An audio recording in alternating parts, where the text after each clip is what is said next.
Jake Morrison sat in the dark bunker and listened to nothing. The silence was the worst part. 3 years ago, the sky had been full of noise.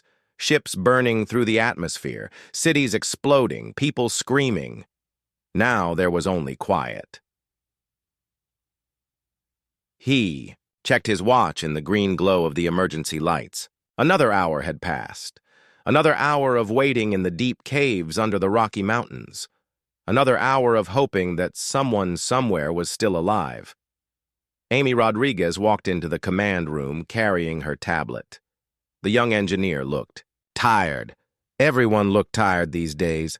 Sleep was hard when you knew that death machines hunted you from above. "Any word from the surface teams?" Jake asked. Amy shook her head. "Ben and his squad went dark 6 hours ago. The drones are thick out there today." Jake rubbed his face. Ben Clark was his best soldier. The former Marine had kept them alive for 3 years with his skills. If Ben was in trouble, then they were all in trouble. The bunker held 47 people, men and women and a few children who had made it to the mountains when the aliens came. They had food for maybe 2 more months. Water for longer if the pumps kept working. But hope was running out faster than either. Jake remembered the day it started. He had been a captain in the Air Force then, young and sure that human technology could handle anything. The first alien ships had appeared over major cities without warning. No messages, no demands. Just death from the sky, the aliens called. Themselves the Zephyrian Collective. Jake learned that later from intercepted transmissions. 3 different species working together to clean the galaxy of what they called inferior life. Humans were bugs to be stepped on, nothing more. The attack lasted 2 weeks. Orbital bombardment turned cities into glass. Automated hunters swept through the countryside, killing anyone they found. Military bases vanished in nuclear fire.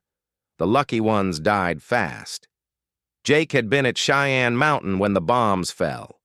The deep bunkers saved some of them. When they finally came up for air, the world was gray ash and twisted metal. No birds sang. No insects buzzed. Even the grass was dead. That was 3 years ago.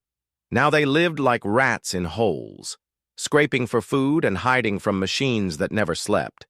The drones still patrolled, still hunted. The aliens had left. Them behind to finish the job. "Movement on Sensor Grid 7, called out Marcus Webb from his monitor station. The tech specialist had been tracking the surface for hours. His screens showed heat signatures and motion patterns across miles of dead terrain. Jake walked over to look. 3 dots moved across the display, moving fast and low, too fast to be drones, too coordinated to be animals. "That's Ben," Amy said. She pointed at the lead signature. "He's coming in hot." The bunker's heavy doors had been sealed for months. Opening them was dangerous. The noise could bring unwanted attention, but Ben was out there with information they needed. Jake made the call. "Open the doors, fast and quiet." Motors hummed as thick steel plates moved apart. Ben Clark ran through the gap with 2 other soldiers. His face was covered in dirt and his armor showed burn marks from energy weapons. "Close it!" Ben gasped as he stumbled into the command room. "Now!" The doors sealed shut with a heavy thud. Ben sat down hard and pulled off his helmet. His hair was gray now. The war had aged all of them beyond their years. "What did you find?" Jake asked. Ben looked up with eyes that had seen too much death. "The mining operation is bigger than we thought. They're stripping the whole eastern slope, taking everything, metals and rare earth elements, even the soil." Amy frowned. "Why would they want soil?" "Because it's not just soil," Ben said. "They're taking DNA samples, plant matter, animal remains, anything with genetic information." Jake felt cold. "They're studying us." Ben nodded. "The facility has massive data storage units, quantum processors. They're not just mining. They're learning about Earth, about humans, about everything we were." The room went quiet. Outside the thick walls, the dead world waited.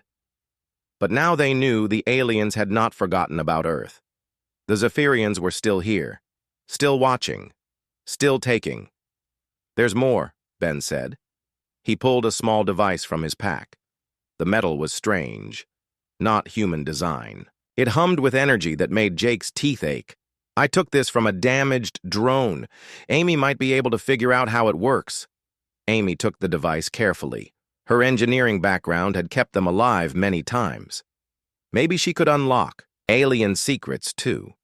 Jake looked around the room at the faces of his people. Tired faces, scared faces, but not defeated faces. Not yet. The aliens had made one mistake. They had left humans alive. Small groups scattered across the dead planet, and humans were very good at surviving when everything seemed hopeless. "We're not giving up," Jake said quietly. "We're going to learn. We're going to adapt.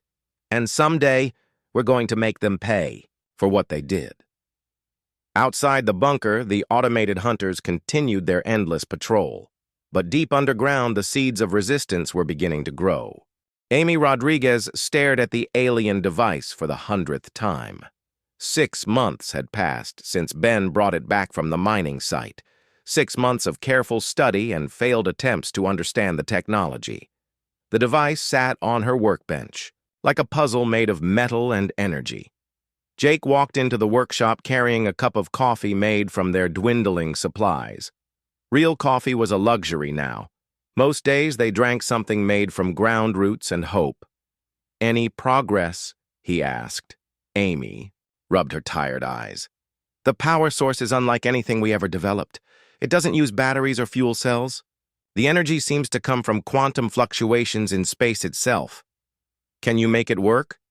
"Maybe. Give me another week." Jake nodded and left her to work. He had bigger problems to worry about. Food stocks were getting low. The water recycling system needed parts they didn't have. And Ben's scouts reported more drone activity near their hidden entrance. The radio crackled to life. Marcus looked up from his monitoring station with surprise on his face. "Sir, you need to hear this," he said. Jake hurried over. The radio had been silent for 3 years. All human transmissions had stopped when the cities burned. Hearing voices again seemed impossible. Static filled the bunker. Then words came through the noise, faint but clear. Any stations, this is Tokyo Underground calling. Repeat, this is Tokyo Underground. We are alive. Please respond." Jake grabbed the microphone with shaking hands. "Tokyo Underground, this is Rocky Mountain Base. We read you. How many survivors do you have?" The response came after a long pause. "Rocky Mountain Base, this is Dr. Lisa Yang. We have 12 people in our group. Are there others?" "Yes," Jake said. "We have 47 here. Stand by for encrypted transmission." Over the next hour, they established contact with survivors in 3 locations. Dr. Lisa Yang led a small group hiding in the ruins of Tokyo. Colonel Pete Hayes commanded 30 soldiers in the Australian outback. Dr. Maria Santos had gathered 23 people in what remained of the Amazon rainforest. Each group had the same story: massive alien attacks followed by automated cleanup operations. Most of humanity was dead, but small pockets had survived by hiding underground or in remote locations. Dr. Yang had the most interesting news. "I've been studying abandoned alien technology for months. Their ships use principles we never discovered. Faster than light travel. Energy weapons that bend space itself, but I think I'm starting to understand how it works." Jake felt hope for the first time in years. "Can you teach us?" "I can try. But we need better communication. The aliens monitor radio frequencies. We need something they can't detect." Amy looked up from her workbench. "I might have something. This device Ben found has a quantum communication array. If I can activate it, we could talk without the aliens knowing." The next few days were the busiest the bunker had seen in months. Amy worked 18 hours straight trying to unlock the alien device. Ben organized supply runs to gather materials they needed. Marcus upgraded their radio equipment with parts salvaged from dead cities. Finally, Amy made a breakthrough. The alien device lit up with soft blue light and began humming with energy. Symbols appeared on its surface in a language no human had ever seen. "It's working," Amy said with excitement. "The quantum communicator is active, but I don't know how to use it yet." Dr. Yang's voice came through their regular radio. "I might be able to help. I've been decoding alien symbols for months. Send me pictures of what you're seeing." They transmitted images of the device back and forth. Dr. Yang compared them to symbols she had found in crashed alien ships. Slowly, patterns began to emerge. "It's a coordinate system," Dr. Yang explained. "Each symbol represents a location in three-dimensional space, but not just physical coordinates, quantum coordinates, points in space-time where matter and energy intersect." Amy studied the symbols for hours. Then she carefully touched one that seemed to pulse with its own light. The device responded by opening a channel to somewhere far away. A new voice filled the bunker, strong and confident with an Australian accent. "Well, I'll be damned.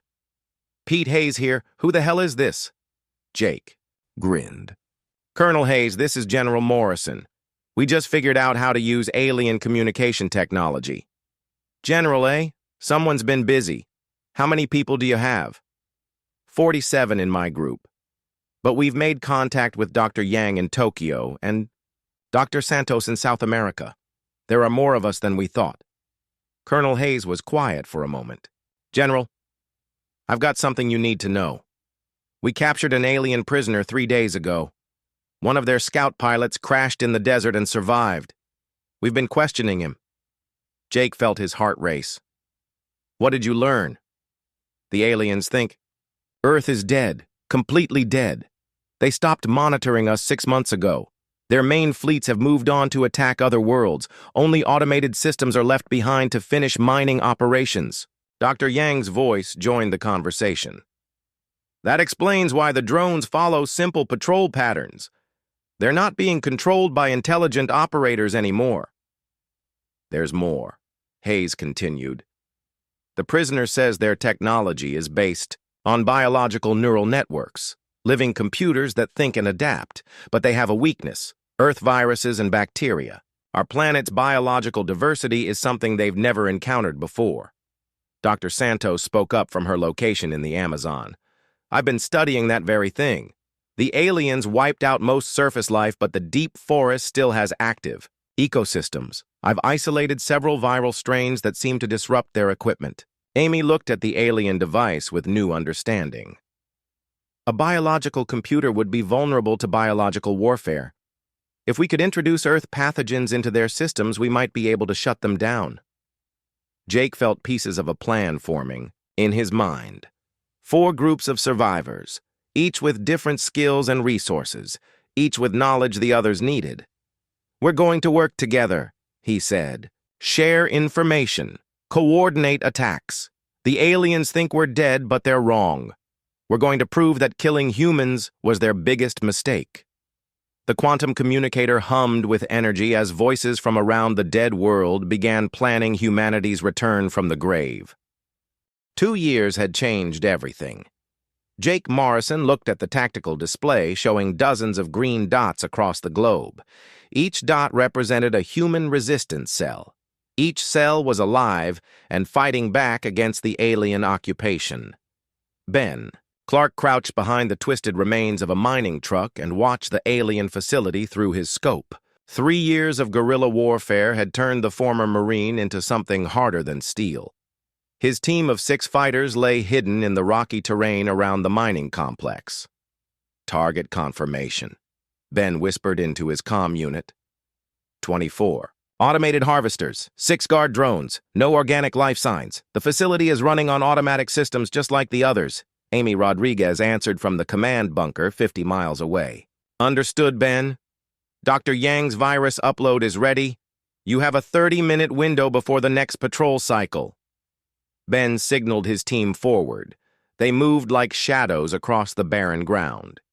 Each fighter carried weapons built from a combination of human engineering and alien technology. Amy had reverse-engineered energy rifles from captured drone parts. The weapons fired focused beams that could cut through alien armor like paper. The plan was simple. Get inside the facility. Upload Dr. Yang's biological virus into the central computer. Steal as much equipment as possible. Get out before reinforcements arrived. Tony Reeves reached the outer fence first. The young soldier had joined the resistance after watching aliens destroy his hometown. His fingers worked quickly to attach an EMP device to the barrier's power source. Sparks flew as the fence went dead. Lisa Park and Danny Foster moved through the gap and took position near the main building. Both fighters had lost family in the original attacks. Both had sworn to make the aliens pay for every human death. Ben, followed with Kate Barnes and Mike Torres. The six-person team had worked together for months. They moved like parts of the same machine, silent and deadly. The facility's main computer sat in a heavily shielded chamber at the center of the complex. Ben attached Amy's device to the access port while his team watched for threats. The device hummed as it connected to the alien network. Upload. In progress. Amy's voice crackled through the comm. 60 seconds to completion. Alarms suddenly screamed across the facility. Red lights flashed as automated defenses came online. Heavy footsteps echoed from the corridors as guard drones moved. To investigate. We've got company, Lisa whispered. 3 drones coming from the east corridor. Ben pulled the upload device free as the progress bar hit 100%. Package delivered. Time to go. Energy bolts lit up the hallway as the resistance fighters retreated. Ben's team had trained for situations like this. They moved with coordinated precision while laying down covering fire. The stolen alien weapons proved their worth. Danny's rifle punched through a drone's chest armor in a single shot. Kate's weapon overloaded another drone's shield system. Mike's precise aim disabled the third drone's mobility servos. They escaped through a maintenance tunnel that led to the outer perimeter. By the time additional drones arrived, the humans were long gone. Behind them, the facility's computers began showing signs of infection.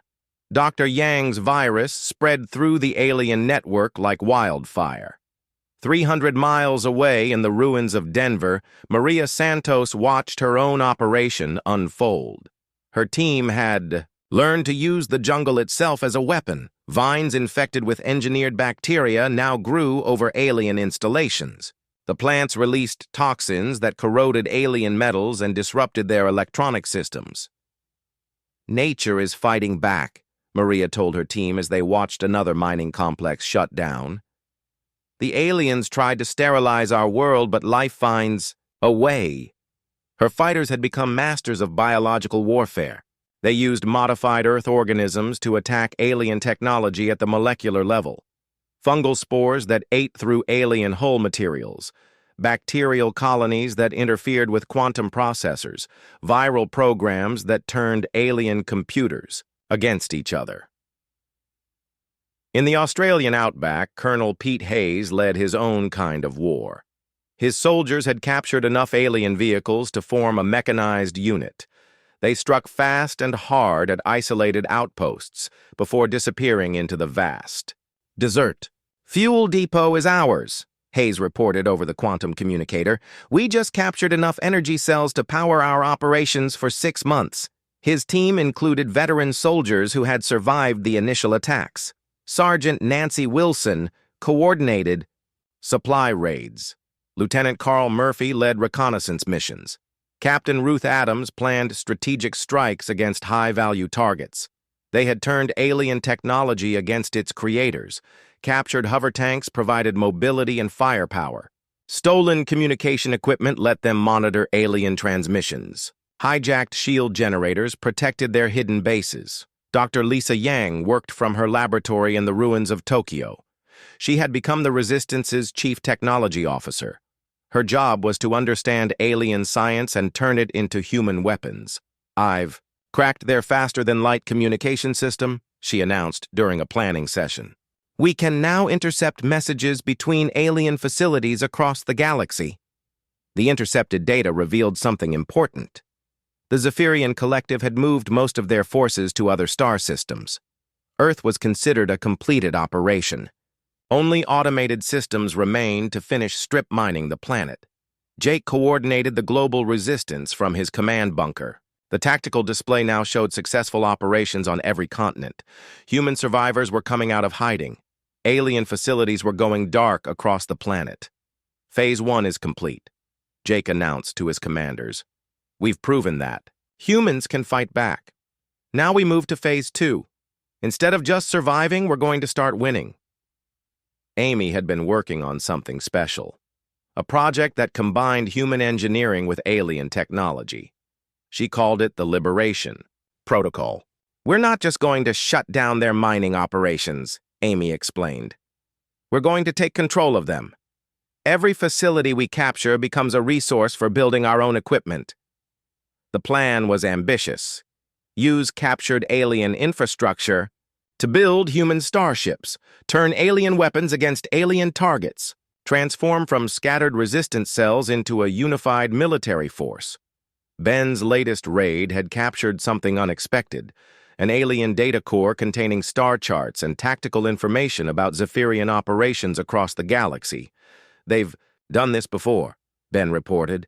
Hundreds of worlds, thousands of species, all wiped out by the same methods they used on us. Jake studied the data with growing anger. Earth was not the first world to suffer alien genocide. But if the resistance succeeded, it would be the first world to fight back effectively. We're not just fighting for Earth anymore, Jake told his commanders. We're fighting for every species the aliens have destroyed. We're going to make sure this never happens again. The underground war had taught humans to use their greatest advantage, adaptability, creativity, the refusal to accept defeat. Now it was time to take those lessons to the stars. 5 years after the Great Purge, the mountains held secrets that would have amazed the aliens. Amy Rodriguez walked through the underground shipyard, carved from solid rock. Massive chambers housed construction bays where human workers assembled. Vessels that combined the best of two worlds. The first ship was nearly complete. Amy ran her hand along the hull plating that mixed human steel with alien metamaterials. The vessel looked like nothing that had ever flown before. Sharp angles and flowing curves, predatory grace built for war. How long until the weapon systems are online? Asked Captain Lisa Chen. The former xenobiologist had become the Resistance's first starship commander. Her scientific background helped her understand alien technology, while her survival experience taught her how to fight. 2 more weeks, Amy replied. The energy cannons are based on captured Zephyrian designs, but I've made improvements. Faster, firing rate, better targeting systems, and something the aliens never thought of. What's that? Amy smiled. Human intuition built into the control systems. The guns don't just aim where the computer thinks targets will be, they aim where a human pilot expects them to go. The shipyard buzzed with activity. Workers moved components using anti-gravity lifters salvaged from alien mining equipment. Welding torches created showers of sparks as hull sections were joined together. Engineers tested systems that had never existed before. Jake Morrison watched from the observation deck. The man who had once been a simple Air Force captain now commanded Earth's reborn military. His hair had gone completely gray, but his eyes burned with purpose. General, the communication array is picking up something, called Marcus Webb from the control center. The long-range sensors had been monitoring space for months. Most of the time, they detected only automated cargo ships moving between alien facilities. Jake hurried to the sensor station. The display showed multiple contacts approaching Earth from the outer system. Fast-moving objects on an intercept course. How many? Jake asked. 6 ships, medium-class vessels. ETA 14 hours. Jake felt ice in his stomach. Are they responding to our recent operations? Amy joined them at the sensor console. Impossible. We've been jamming all alien communications. No distress signals got through. Dr. Yang's voice came over the quantum communicator from her laboratory in Tokyo. I'm detecting the same ships on my sensors, but something's wrong. They're not following standard Zephyrian approach patterns. Colonel Hayes added his voice from Australia. My people have eyes on the sky. Those ships are definitely alien design. But they're flying like someone else is controlling them. The mystery was solved when the lead ship began broadcasting on human radio frequencies. The voice that came through spoke English with a slight accent. Earth Defense Forces. This is Captain Alex Turner aboard the captured vessel Freedom's Edge. We are human survivors returning home. Request permission to land. Jake grabbed the microphone with shaking hands. Captain Turner, this is General Morrison. Where the hell have you been for 5 years? Long story, sir. We've been operating behind enemy lines. 6 ships full of human. Refugees from the colony worlds. The aliens hit us too, but some of us got away. We've been fighting them across 3 star systems. The arrival of Turner's fleet changed everything. His ships carried 300 human survivors from the outer colonies. More importantly, they brought intelligence about alien operations across local space. The Zephyrian Collective is spread thin, Turner explained during the briefing. They're fighting wars on dozens of fronts. Most of their military is committed to battles in the Galactic Core region. Earth's sector has minimal defense forces. Captain Turner was younger than Jake had expected, maybe 30 years old, with the confident bearing of someone who had commanded ships in combat. His crew included survivors from Mars Colony and the Jupiter mining stations. We've been hitting their supply lines for 2 years, Turner continued. Captured ships, stolen cargo, freed prisoners from a dozen species. The aliens think we're just pirates, but we've been gathering intelligence. The captured alien ships were more advanced than anything Earth's resistance had built. Turner's engineers had modified them with human technology and weapons. The result was a hybrid fleet that combined the best features of both civilizations. Amy studied the technical data with fascination. Your power systems are incredible. How did you manage to integrate human computers with alien quantum processors? Trial and error, Turner replied. And a lot of good people who didn't survive the learning process. But we figured it out. Human. Creativity plus alien technology equals something neither side expected. The new arrivals brought more than ships and knowledge. They brought proof that humanity was fighting back across the galaxy. Small groups of survivors had been conducting guerrilla operations on multiple worlds. Maria Santos reviewed the biological data from Turner's ships. You've encountered 17 different alien species. Some of them are fighting the collective. 2. We're not alone in this war. The Corvani Republic lost their homeworld last year, Turner confirmed. But their fleet escaped. The Deltari Union is under siege but still fighting. There's a whole alliance of species trying to stop the collective's expansion. Jake felt the scope of the conflict expanding in his mind. Earth was not an isolated target. The Zephyrian Collective was conducting genocide across the galaxy, but they were finally meeting organized resistance. We need to coordinate with these other species, Jake decided. Share technology, plan joint operations. The aliens have been winning because they fight isolated worlds one at a time. Amy had been studying the alien star charts captured in recent raids. I've identified their main supply depot, a massive facility orbiting a gas giant 2 systems away. If we could take it out, we'd cripple their operations in this entire sector. Turner nodded. I've been planning an attack on that same target for months, but 6 ships aren't enough. We'd need at least 20 vessels to have a chance. Jake looked at the tactical display showing Earth's growing fleet. The underground shipyards were producing new vessels every month. Captured alien ships were being refitted with human weapons. Soon they would have the numbers needed for major operations. Give us 6 more months, Jake said. We'll have the ships you need, plus something the aliens won't expect. What's that, sir? Jake smiled. An Earth fleet designed by humans who refuse to lose. Every ship will be crewed by people who watched their world burn, who lost everything to alien genocide, who spent 5 years learning how to turn alien technology against its creators. The shipyard echoed with the sounds of construction, human workers and alien machines working together to build something new. Vessels that would carry Earth's children back to the stars. ships designed for one purpose: war against the species that had tried to destroy them. Amy watched another hull section slide into place. The new vessel was larger than the first ship, more powerful, more dangerous.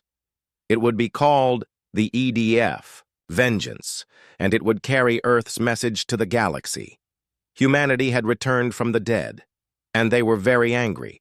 8 years after the Great Purge, humanity struck back with the fury of a species that refused to die. General Jake Morrison stood on the bridge of the EDF Terra's Wrath and watched his fleet emerge from faster-than-light travel. 27. Ships appeared in normal space like vengeful ghosts returning from the grave. The target was Kepler Station, a massive Zephyrian military outpost that controlled shipping lanes across 3 star systems.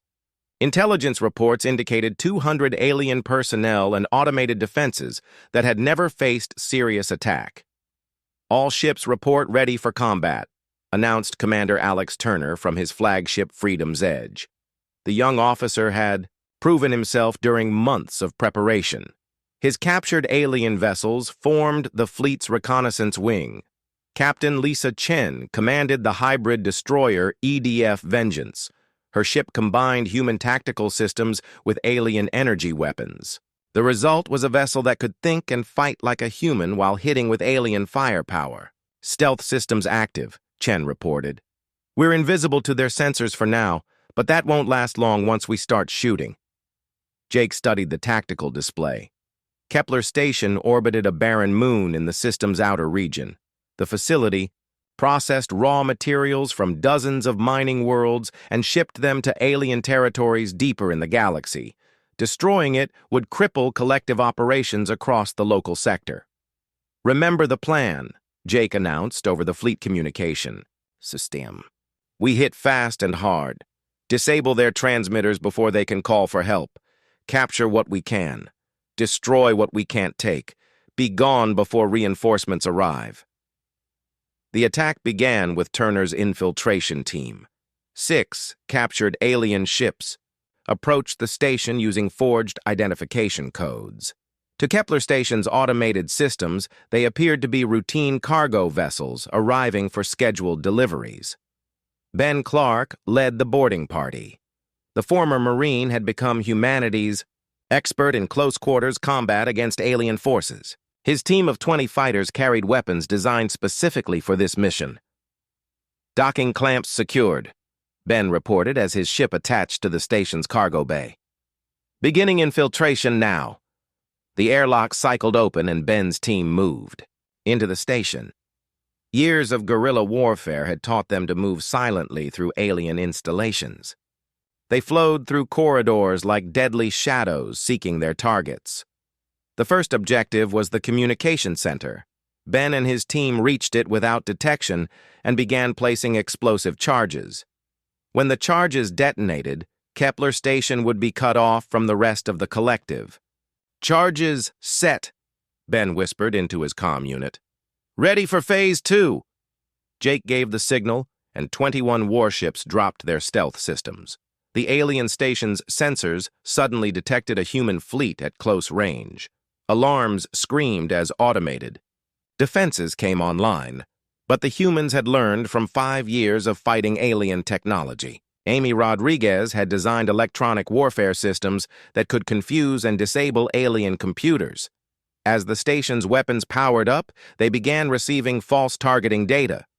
"Defense grid is compromised," reported Lieutenant Danny Foster from the EDF Lightning Strike. "Their guns are shooting at shadows while we close to engagement range." The human fleet opened fire with devastating effect. Energy beams designed by human engineers cut through alien hull plating like hot knives through butter. Missile salvos, guided by human tactical computers, found weaknesses in alien armor that automated systems had never identified. Captain Chen's ship performed like a predator stalking prey. The EDF Vengeance used its hybrid systems to anticipate alien defensive moves and strike where protection was weakest. Her crew fought with the skill of humans and the power of alien technology. "Direct hit on their primary shield generator," Chen announced. Station defenses are down to 60% effectiveness. The battle was one-sided, but Jake knew it couldn't last. Kepler's station was sending distress signals that would eventually reach other collective forces. The human fleet had maybe 30 minutes before enemy reinforcements arrived. "Ben, how's the infiltration going?" Jake asked. "We've secured the command center and main computer core," Ben replied. "Dr. Yang's virus programs are downloading everything. Personnel files, ship manifests, strategic data. We're getting it all. Inside, the Station Ben's team moved with lethal efficiency. The aliens had never faced human boarding tactics before.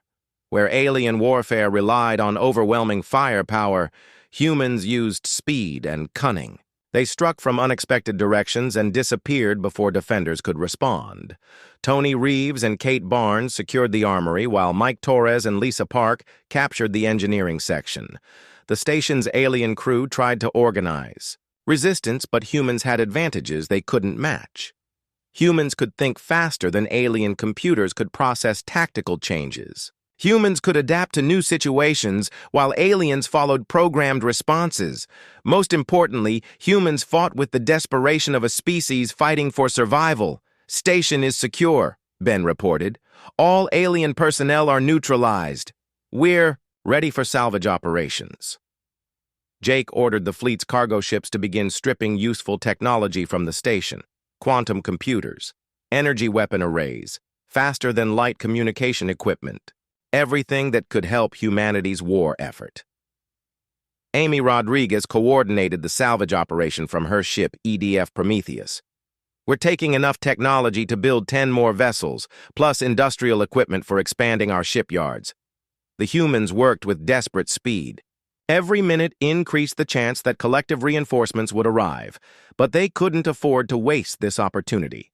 Kepler Station contained technology worth years of development time. "Long-range sensors are detecting incoming ships," announced Marcus Webb from his monitoring station. "6 vessels on intercept course. ETA 25 minutes. Jake made the hard decision. "All ships prepare for immediate departure. We've got what we came for." The human fleet began withdrawing from Kepler Station. Behind them, the facility burned from internal explosions as Ben's team completed their demolition work. Critical systems, overloaded and cascading failures that would take months to repair. "Station reactor is going critical," Ben reported as his team reached their ship. "Total destruction in 3 minutes." The human fleet jumped to faster-than-light travel just as Kepler Station exploded in a ball of nuclear fire. The facility that had processed materials from dozens of worlds vanished in seconds. Behind them, alien reinforcements arrived to find only wreckage and unanswered questions. "Mission accomplished," Jake announced to his fleet. "Kepler Station is destroyed. We've captured enough technology to double our capabilities, and we've sent a message to the collective." The message was simple. Humanity had returned to space. Earth's children were no longer hiding in caves and ruins. They were coming for the species that had tried to destroy them. The Zephyrian Collective received their first indication that something had gone wrong when Kepler Station stopped responding to communication requests. Investigation ships found only debris where a major facility had once operated. For the first time in their expansion across the galaxy, the collective faced an enemy that had survived their initial purge and returned stronger than before. An enemy that combined alien technology with something they had never encountered: human determination to never surrender, human creativity under pressure, human willingness to adapt and overcome any obstacle. The counterstrike had begun. The final battle began in the shadow of 3 dying suns. General Jake Morrison stood on the bridge of his flagship and watched the largest fleet in human history emerge from faster-than-light travel. 147 ships appeared, in normal space around Zephyr Prime. The collective's homeworld hung before them like a poisoned jewel. 2 years had passed since the attack on Kepler Station. 2 years of human fleets striking across the galaxy like avenging angels. Alien supply lines burned. Military outposts fell to human assault teams. Worlds that had suffered under collective rule rose up in rebellion when Earth's ships arrived to support them. All ships report ready for combat, announced Admiral Ben Clark. The former Marine had earned his promotion through years of successful operations. His tactical expertise had turned human forces into the most feared military in the galaxy. Captain Lisa Chen commanded the heavy cruiser EDF Retribution. Her ship was one of 50 vessels built in Earth's expanded shipyards. Each ship combined human engineering with technology captured from dozens of alien worlds. Enemy fleet is moving to intercept, Chen reported. 230 ships, mix of collective species. They're not running this time. Jake nodded grimly. Previous battles had seen alien forces retreat when faced with human tactics they couldn't understand. But Zephyr Prime was the collective's heart. They would fight to the death to defend it. The human fleet included more than Earth ships. Corvani Republic cruisers flew alongside human destroyers. Deltari Union fighters formed mixed squadrons with human pilots. A dozen other species had joined the alliance against collective genocide. This is for every world they burned, Jake announced over the fleet communication system. For every species they tried to exterminate. Today we end their reign of terror. Dr. Lisa Yang worked frantically in her laboratory aboard the science vessel EDF Discovery. The final piece of her biological warfare program was ready for deployment, a viral weapon designed to target Zephyrian neural networks while leaving other species unharmed. Virus containers are loaded and ready, Yang reported. Once we breach their planetary shields, I can deploy the weapon through their atmosphere. It will shut down every collective installation on the planet. Amy Rodriguez coordinated the fleet's electronic warfare from her command ship. Years of studying alien technology had given her the ability to turn their own systems against them. As the two fleets closed for battle, she began her attack on enemy computers. Uploading confusion protocols now, Amy announced. Their targeting systems are showing false readings. Communications are being jammed. They're fighting blind while we can see everything.